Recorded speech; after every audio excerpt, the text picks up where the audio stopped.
So here we are. I'm going to hand off closing statements to Angie and Luke. There's a lot that I want to say. It's hard to encapsulate these experiences in words, but I'm reminded of the socks my mother gave me when I came to attend this conference, which say, stop talking. So I'm not going to ramble. I'll leave you with 2 words.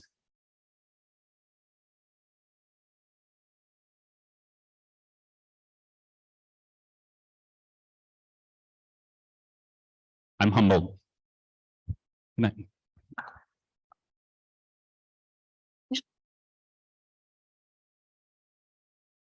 Now I can't talk.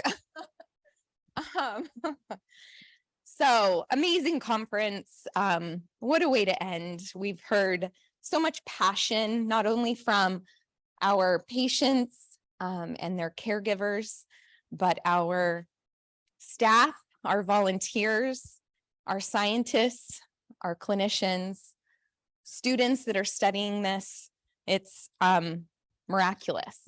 And I feel so proud and lucky to be standing here today in front of all of you. So thank you for giving me the opportunity to work on our Warriors' behalf in this role. And I really look forward to our future together and taking this momentum that we all feel and doing even more and keeping our relentless spirit alive. Before I hand it off to Luke, I do want to just remind people, including you, virtual people, hello. Please, if you haven't got out for our patient community, if you don't have your email address in our newsletter database, you may be missing some important information. Also, newsletters are being sent to emails, but I do find that oftentimes your email thinks it's really smart and it ends up in spam, which it is not. So if you have not received emails from kif1a.org, please look in all of those extra folders. If you're still not seeing it, please resubscribe for the newsletter on our website, or you can just reach out to me directly, Angie@kif1a.org. The other thing, we have work to do. All of you here have gone through the natural history study, the koala study, and have gotten your blood samples. But for anybody in our community that is still interested in this, we need as many people as possible. And that is our directive from Dr. Chung. Let's get those numbers as high as possible. If you have questions about that process, please reach out to me. We have a ton of resources to help you do that. Last but not least, before I leave, I would just like to take a look around and notice all the warriors you're next to. And thank you for being the beautiful creatures you are. We love you.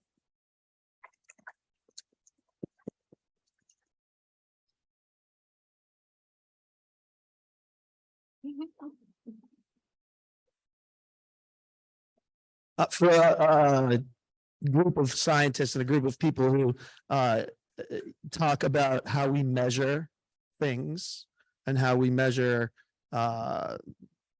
fluids and how we measure proteins and how we measure everything. And we say, if we can't measure it, we can't fix it. But I'll tell you something is our love and the love teaming throughout this room is so far beyond measure that certain things transcend science. And I think that the love that we all have for each other is that thing. So that is one thing I wanted to say. And again, I mean, Angie and Dylan and Michelle and Cam and David, all these people who have made this possible. And all of these families. And Stephanie Fisher, my gosh, Stephanie Fisher is somebody who has been along from day one and lays down in traffic for our families. And so that is one thing that amidst all of this science that we're measuring and that we're trying to fix is beyond measure. But I was going to say, something else this morning, and then listening to two of my new good friends, Trevor and Ethan. I have terrible handwriting. I'm a terrible artist. This is what I changed everything to. It is a little scribble of a house and a fire truck. So there are two wonderful kids and families that I met who told me they want to be firefighters when they grow up. And I am a firefighter, and you know, we talked about all of those exciting things and big trucks and lights and things that made me excited when I was their age. But then I thought about fire dynamics and the science of fire, and all the scientists in here know, and what we've learned in 6th grade that sometimes people forget, is that fire feeds off of oxygen, right? Fire loves oxygen. And so we love when we ramp up in a truck and we see somebody, and this is going to sound counterintuitive, but we see somebody hanging out a window in the top floor saying, help me, help me, help me. And flames are flying out that window, right? I love that, because there are different ways that we can take those fire dynamics and the flow of fire and help that person. And so there's somebody who thinks that they're just dying or about to be horribly injured, when all we have to do is go around back and vent the house, cut a big hole in the back of the house, or open a window that's in the back of the house. And then all of a sudden the fire says, "Where's the oxygen? I have to go that way." And the fire goes that way. And then we just walk up and we take that person's hand and walk them to the ambulance. Or we go to the roof and we vent it up there, and the fire goes this way and then up to the roof, and the fire's gone. And that person who was standing out there saying, help me, help me, help me, with flames about to get them, well, the flames are gone and we can just walk up the stairs and help them. And I think that we've seen small molecules, people talking about, Wayne and the folks from New Site talking about small molecules, and so many others. We've seen people talking about ASOs. We've seen people talking about gene therapies and the potential of gene editing. I look at those as all different ways of venting a house that's on fire, and they're different modalities. So all we have to do is figure out which vents, and it could be more than one, are going to get that fire away from that burning person up in the room and go get them. And I feel like all of these incredible scientists and doctors in this room have worked so hard on trying to figure out how to vent that house and how to get our kids and our loved ones and our adults out from that burning room. And we're going to get there together. And so that's one thing I just was thinking about. And so thank you, Trevor and Ethan, for making me think about that and making me think about the poorly. And the last thing I'm going to say is something that this would be the second time that I'm going to repeat myself from something I said at the last conference. Is I also grew up playing hockey, so I was an ice hockey player. And for those of you who have a certain age, I remember being younger. I was very young when I saw it, but the 1980 U.S. Olympic hockey game. And that's when, we call it the miracle on ice. It's when USA beat Russia, and it was this big deal, and it was in the middle of the Cold War, and it was a huge thing.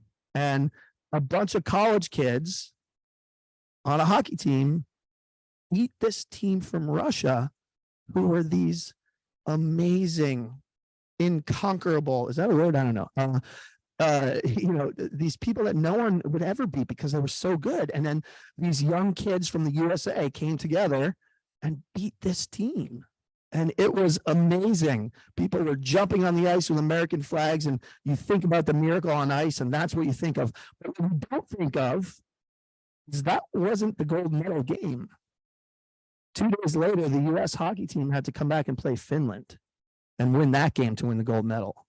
So it's what we do tomorrow that matters the most. And so from here, we got to go on to the gold medal game and really, really, really come together as a community and translate all of this amazing science that these amazing people work so hard for us to do. So a little bit of repetition, but I'm always thinking about that. And with that, I just want to thank every single person in this room that has come together to create a family. And it doesn't matter if you're a patient, doesn't matter if you're a caregiver, doesn't matter if you are the family of a child we've lost, because our community doesn't just get bigger. And it doesn't matter if you're a member of the scientific or medical community. It's one family, and it's one family together that is going to make our lives and the lives of our loved ones more independent and better. So thank you to each of you.